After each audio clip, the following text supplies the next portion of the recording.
স্বার্থ সংশ্লিষ্ট বিভিন্ন দাবি নিয়ে সোমবার আগরতলা রবীন্দ্র ভবনের সামনে বড় জমায়েত করা হয়। উপস্থিত ছিলেন রাজ্যের বরিষ্ঠ সাংবাদিক সুবল কুমার দে, সাংবাদিক শানিত দেবরায় ও সাংবাদিক প্রণব সরকার।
যিনি অপরাধী হয়ে বিধানসভা বা লোকসভায় আছেন তিনি সেটা বুঝেই আছেন যে আমরা লিখবই।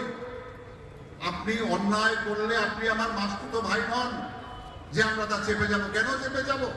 আর আপনার যদি কোনো অভিযোগ থাকে সেটা আমাদের বিরুদ্ধে জানাবেন। ফলে মাননীয় মুখ্যমন্ত্রীর কাছে আমরা চাইব আপনি সারা রাজ্যের সমস্ত সাংবাদিকদের নিরাপত্তা প্রদান করুন। নির্দিষ্ট আইন নিচে বসবাসকারী সাংবাদিকদের নিজ নিজ কর্মস্থলের নিকটবর্তী শহরে নির্দিষ্ট জমি দিতে হবে বিনামূল্যে। দিন রাত্র কাজ করছেন যারা, আমরা সেই সমস্ত নেতা, সেই সমস্ত একটু সহানুভূতিশীল হন, তাদেরকে একটু জমি দিতে হবে। সাংবাদিক কল্যাণ তহবিলে 50 লক্ষ টাকা বরাদ্দ করতে হবে। এর থেকে মেডিকেল এবং সাংবাদিকদের বিভিন্ন অসুবিধা তাদের হাতে যেন কিছু অর্থ তুলে দেওয়া যায়, দুরারোগ্য ব্যাধিতে যাতে আমরা তাদের পাশে দাঁড়াতে পারি সেটা করতে হবে। স্বীকৃত সংবাদ মাধ্যম সমূহের সংবাদ ভবনে 50% বিদ্যুতে ছাড় দিতে হবে।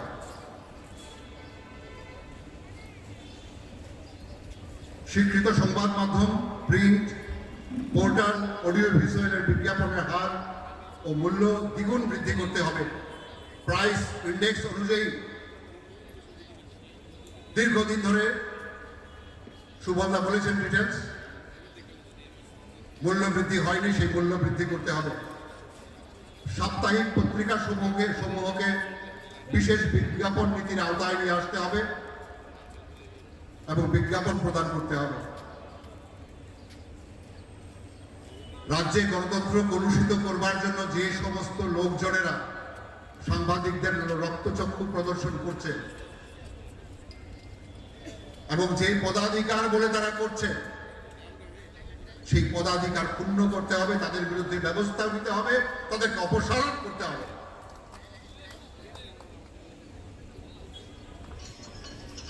বিভিন্ন অসামাজিক এবং অপরাধমূলক কাজে অভিযুক্ত শাসক দলের 2 বিধায়ক শ্রী রামপ্রসাদ পাল ও শ্রী রঞ্জিত দেববর্মা কমাস ধরে সাংবিধানিক ক্ষমতার জোরে নিজেদের কদর্য অতীত ধামাচাপা দিতে বরিষ্ঠ সাংবাদিক ও সম্পাদকের উপর যে অনৈতিক প্রশাসনিক চাপ সৃষ্টি করে সংবাদ মাধ্যম সরকারকে বেকায়দায় ফেলার চেষ্টা করছে, তাদের বিরুদ্ধে ব্যবস্থা নিতে হবে। মাননীয় মুখ্যমন্ত্রীকে এই কথা বুঝতে হবে। মাননীয় মুখ্যমন্ত্রী ছাড়াও সিনিয়র যারা মন্ত্রী আছেন বা আমাদের সমবয়স্ক যে মন্ত্রীরা আছেন, যারা অত্যন্ত সহৃদয়তার সঙ্গে সংবাদ মাধ্যমের পাশে আছেন, তাদের বুঝতে হবে একটি পচা আলু সমস্ত ছুরির আলুকে নষ্ট করে দেয়। তাদের বিরুদ্ধে ব্যবস্থা না নিলে ক্ষোভ ধুমায়িত হতেই থাকবে। এই ক্ষোভ, ওই যে বললাম ফুলকি, আবার ভীষণ যুদ্ধ হবে। যানবাহনে প্রেস স্টিকারের অনৈতিক ব্যবহার বন্ধে বিশেষ ব্যবস্থা নিতে হবে। আমরা বলেছি আজকাল প্রেস স্টিকার ব্যবহার করে ফেন্সিডিল জানা হয়। আপনারা লক্ষ্য করেছেন মফস্বল থেকে জেলা স্তরে এডিসি এলাকাতে যেখানে খাপচি আছে খুপচি আছে সেখানে প্রেস স্টিকার লাগিয়ে গাড়ি ঢুকে যাচ্ছে। এর বিরুদ্ধে ব্যবস্থা নিতে হবে।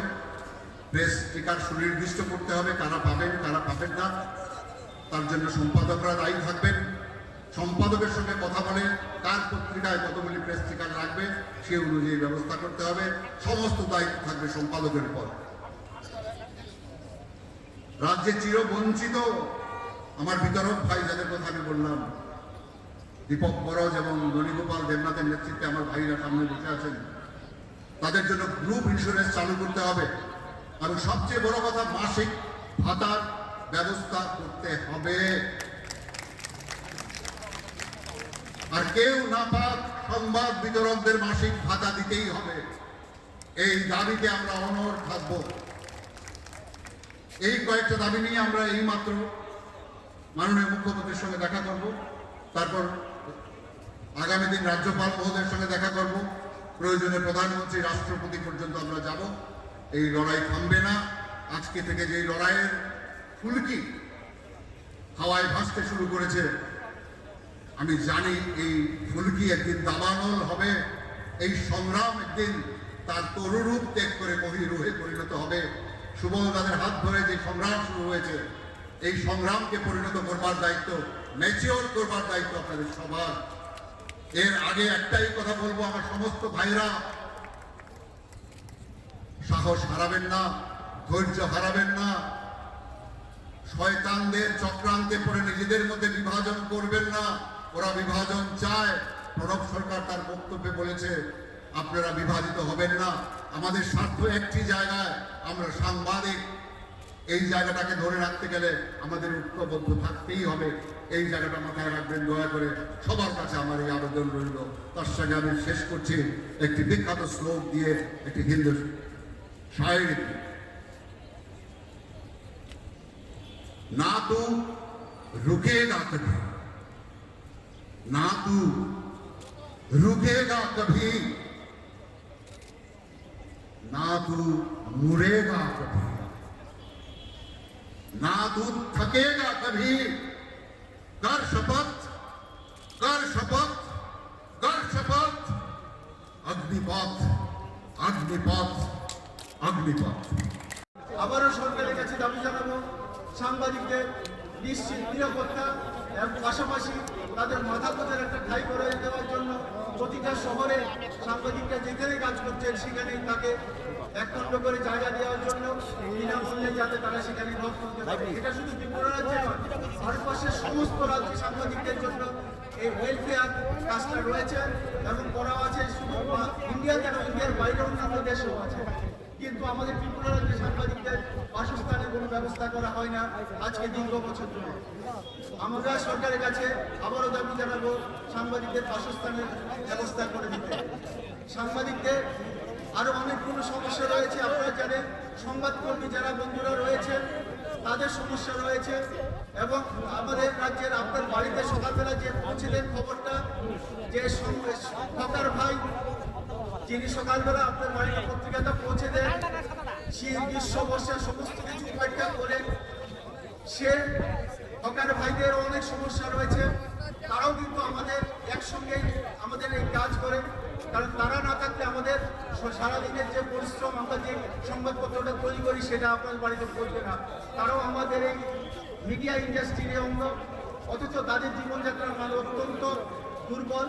তাই আমরা সরকারের কাছে এবার দাবি করছি যে তাদের সকলের জন্য সামাজিক ভাতার আপনারা ব্যবস্থা করুন। আপনারা বিভিন্নভাবে সমাজের দুর্বলতর অংশের মানুষের জন্য সোশ্যাল ওয়েলফেয়ার ডিপার্টমেন্ট থেকে মাসিক সামাজিক ভাতার ব্যবস্থা করে থাকেন। তাই আমাদের দাবি তাদের জন্য আপনারা সামাজিক ভাতার ব্যবস্থা করুন। প্রতি মাসে করে তাদের জন্য একটা অঙ্ক সামাজিক ভাতার ব্যবস্থা করে দিলে তাদের জীবনযাত্রার মান কিছুটা উন্নত হবে। পাশাপাশি তাদের জন্য গ্রুপ ইন্স্যুরেন্স এবং স্বাস্থ্য পরিষেবা ফ্যাসিলিটিসগুলো সম্প্রসারিত করা।